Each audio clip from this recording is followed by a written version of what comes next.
that insight with us on NewsX World. Now we move on to Venezuela. In Venezuela, hopes for freedom have risen following the release of prisoners under the newly passed amnesty law. On Sunday, former prisoners were reunited with their loved ones outside El Helicoide prison in Caracas. National Assembly President Jorge Rodriguez has confirmed that hundreds of prisoners are being freed under the law. However, human rights groups argue it falls short for many political prisoners as the law excludes individuals involved in military-related offenses. Meanwhile, more than 200 political prisoners are on hunger strike, demanding to be included in the amnesty. The new legislation passed after the capture of former President Nicolas Maduro has sparked mixed reactions, with some opposition figures criticizing its scope. Let's listen into what opposition politician and released prisoner Juan Freitas has shared. Liberado bajo la ley de amnistía, una libertad plena sin restricciones. Y así como yo fui liberado sin restricciones y con libertad plena, deben ser liberados todos los que quedan. Y esta lucha no puede ni desfallecer ni disminuir a medida que vayan escarcelando y liberando cada uno de los que quedan. Más bien tenemos nosotros el reto de que esta lucha se convierta en un movimiento cívico que pueda unir a toda Venezuela en una sola voz. Libertad para todos los presos. Now for this, we welcome Mr. Keith Vaz. He's a former British minister, joins us live from Dubai. Thank you very much, Mr. Vaz, for joining us again. Good to see you. Now, looking at this, as the interim president, Rodriguez, she seemed to be gaining momentum or legitimacy now. In this freeing of prisoner, not everybody is included.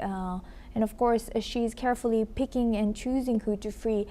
So what's her criteria? How is she choosing who to free, who to not, and how do you think it would affect her legitimacy further, whoever she chooses not to and whoever she chooses to? Good afternoon, Good Asma. afternoon. You're right. She is choosing very carefully. Either Donald Trump knew she was a smart lady before he invaded Venezuela, or is to him, because she's still there. And as we all know, she was very, very close to the previous president, Maduro. She was very close to him. She was defending him right until the last moment. Now she's taken over the presidency. She's doing something that really the former president should have done, which is the best way to deal with an invader is to unite your country. This is a fact of history from the time of the Romans. If you unite your country, then the invader cannot make the kind of progress that they wanted to.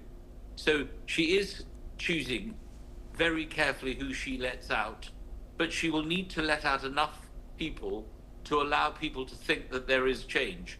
Because the one thing that she needs to avoid is a further escalation by the Americans of the situation in Venezuela.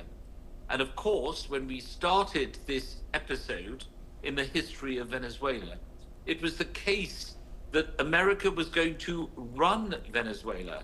Marco Rubio, in effect, was going to be the governor of Venezuela. This did not happen. We have the vice president elected with Maduro, who now is the president and is running the country. And there's very little opportunity to discuss Venezuela these days because Donald Trump is occupied by tariffs.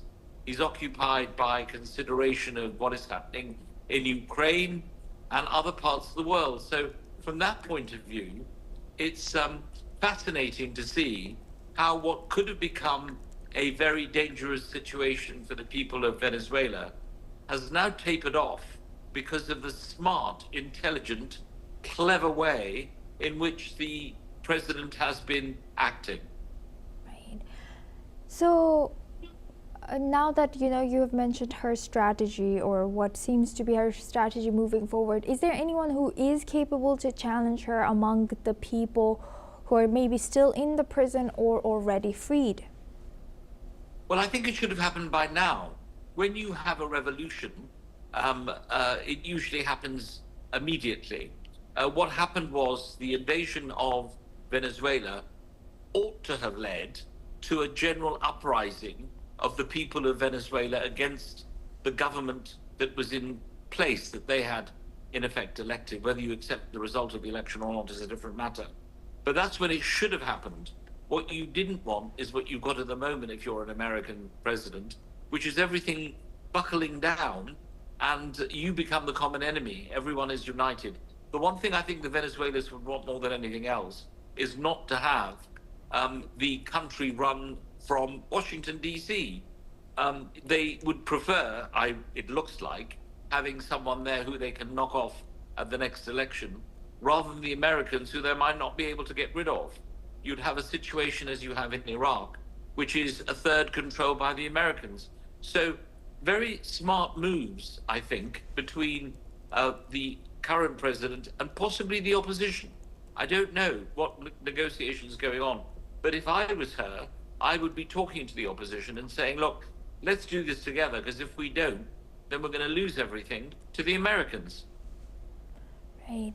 And you know, building on your first answer, you rightfully mentioned she's a smart lady. Rodriguez seems to know that uniting her country is what is needed right now, protecting the sovereignty. So that's what Rodriguez is seeming to do. But what happens to Marina Corina Machado? You know, is she becoming insignificant slowly?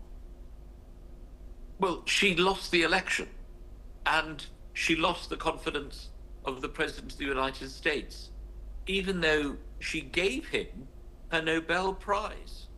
She actually gave him her Nobel Prize, which was bizarre. He didn't want her to be the president. So something is going on there that we don't know about. Normally, Donald Trump is pretty open in what he said, but I think she probably is. If the current president was able to made a hash of it, basically, then I would imagine the opposition would want to take over. But at the moment, it seems to be plain sailing.